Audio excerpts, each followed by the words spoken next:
Well, this next question is again for Councilmember Shade.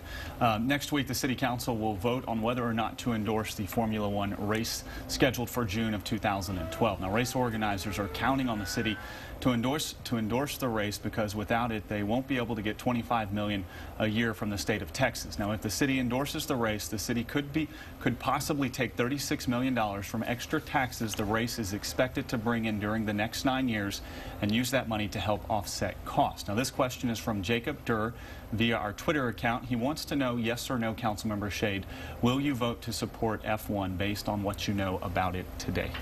Well, what I know about it today is that there are a lot of questions yet to be answered. So I haven't actually seen the final proposal, but what we saw last week at the work session and at our public hearing was that there are many more questions that need to be answered. I am opposed to the city giving a subsidy to the F1 developers. What they're proposing is that they provide that $4 million, not the city. And if that's the way that we can make this work, I'm willing to look at it, because I think any time, especially when times are tough, it's worth looking at economic opportunities.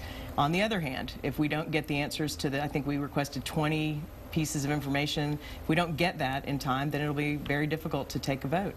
So I want to underscore this again. I will approach this just like I do everything else. I'm one council member. I have no idea what the other council members are doing. I think that my opponent has made this as if I'm the one that's going to be responsible for F1. The city had nothing to do with recruiting F1 to Austin. It's a state proposed idea. The city endorsement, I think it's interesting that you're using the word endorsement, is an interesting thing, because if we don't put in any city money, I think we owe it to our taxpayers to take a look at the options that it might provide, especially when you consider hotel occupancy tax is one of the most important sources that we have for funding the arts, when we know how important our rental car tax is for many of the projects that we want to do, including Town Lake Park and the work that we're doing around the Palmer Event Center. In addition to that, of course, I've also called for, if we are going to see some upside, can we designate that for specific things that we need to support our social services, which are underfunded, and to support after-school programming, which is also underfunded. And these are all things that, you know, we owe it to the community to take a look at before we say no without getting all the facts. So I'm looking forward to seeing if we're going to get the facts that we need. But again, if the developers are willing to put up the $4 million required, then I certainly have to take a look at that. Gotcha. Now, Kathy, you have said that you would not support giving this race the $4 million a year for 9 years. Randy has criticized you for already making up your mind without all of the information. What do you have to say to that?